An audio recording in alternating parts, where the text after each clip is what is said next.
Shane Van Gisbergen just swept an entire NASCAR weekend at Sonoma, won the O'Reilly Series race on Saturday, dominated the Cup race on Sunday, and moved to within one win of the greatest road course record in the history of the sport.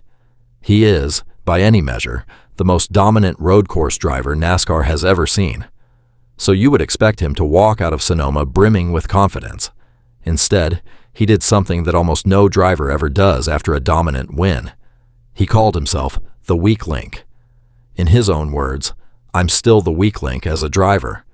A man who just won by controlling the race from the front, describing himself as the problem. Now, why on earth would the best road racer in the sport say that about himself right after a masterclass? Because he understands something that a lot of fans are ignoring in the celebration. The road courses are now over for 2026. Done. Gone. And every single one of the remaining races this season is on an oval. The exact type of track where SVG openly admits he is still learning, still struggling, and still, in his words, has a long way up the hill to climb. So today, we're breaking down what SVG actually said, why this brutally honest self-assessment is more revealing than any win, the real numbers behind his oval problem, and whether he can hold on to his championship spot when his single greatest weapon has just been taken away. Stay with me. Welcome back to Freedom Line News, the channel where we don't just chase the drama, we break down what really happened. If you're new, hit subscribe. This community is growing every week. Let's get into it. Let's start with the quotes, because they are remarkable coming from a driver fresh off a win. After sweeping Sonoma, Van Gisbergen didn't bask in it. He immediately pivoted to what comes next, and he was ruthlessly honest about himself. He said, and this is a direct quote, "I need to really step it up on the ovals. We all do." He called the championship what it actually is. This is an oval championship, and I need to keep getting better at them. And then came the most striking line of all. Talking about his own team's inconsistency, he said, "I'm still the weak link as a driver, but I've got good teammates in the other cars, and they're struggling as well." Think about how unusual that is. Most drivers, after a dominant win, talk about momentum, about carrying the confidence forward, about proving the doubters wrong. SVG did the opposite. He essentially said, "Don't get carried away. That was a road course, and road courses are the easy part for me. The hard part starts now, and I'm the one who needs to improve." He added, "I've still got a long way up the hill to go. I'm getting there, and I see the glimpses, and I feel them, and I know it's coming, but I still need to get a lot better, and I still have a lot to learn." That is not false modesty. That is a driver looking at the schedule ahead and telling you, plainly, where the real challenge lies. And the numbers back up exactly what he's saying. Let's be honest about the split in his game. On road courses, SVG has 8 wins in just 16 starts, a 50% win rate, historically absurd, the best the sport has ever seen. But on ovals, the story is completely different. This year, across 14 oval starts, his average finish is 20.9. Now, that is an improvement. Last year, across 30 oval races, his average was 24.8, so he is genuinely getting better. But an average finish around 21st is not championship contender territory. He has only 2 top 10 finishes on ovals all season, and mistakes that led to crashes have factored into 6 finishes outside the top 30 on ovals this year alone. 6. That's the inconsistency he's talking about.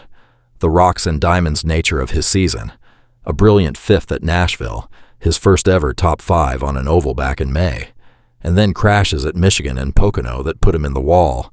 So when SVG calls himself the weak link, he's not being dramatic. He's reading his own stat sheet accurately. The road course version of him is the greatest we've ever seen. The oval version of him is a work in progress. And the schedule from here on out only features the version that's still learning. But here's the reframe, and it's the part that I think most people are missing. This brutal self-honesty isn't a weakness. It might be the single most important reason SVG is going to keep improving. Because think about what he's doing. He's refusing to let a dominant win paper over the real problem. He's not hiding behind the trophy. He's identifying the exact area he needs to fix and stating it publicly, which creates accountability. And crucially, he's already got a concrete plan.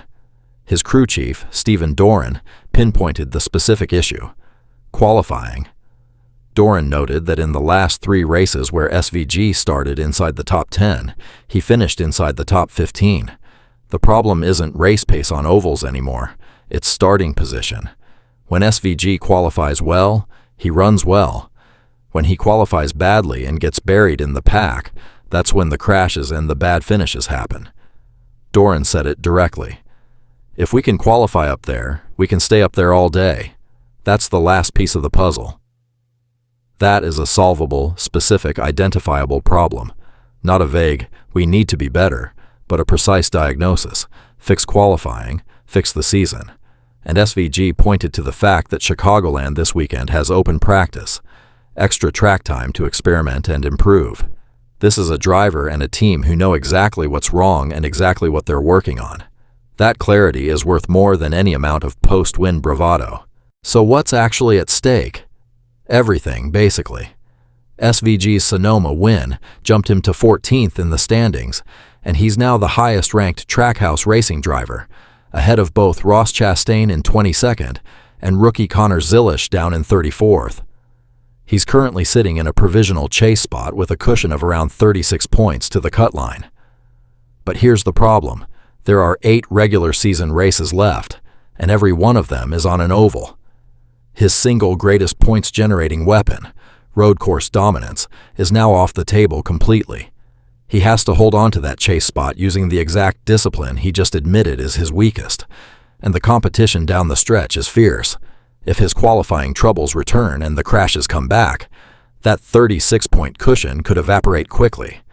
This is genuinely the defining stretch of SVG's season. The road course GOAT has banked his road course points. Now he has to survive as an oval driver, and he's the first one to tell you that's the hard part. So now I want to hear from you. Do you respect SVG being this brutally honest about being the weak link right after a dominant win? Or do you think he's selling himself short? And the big one, does he hold on and make the chase on ovals alone? Or do the next 8 races knock him out despite everything he's done on road courses? Drop it in the comments, hit like, and subscribe to Freedom Line News, where we cover every NASCAR story with the detail it actually deserves. Thanks for watching. See you in the next one.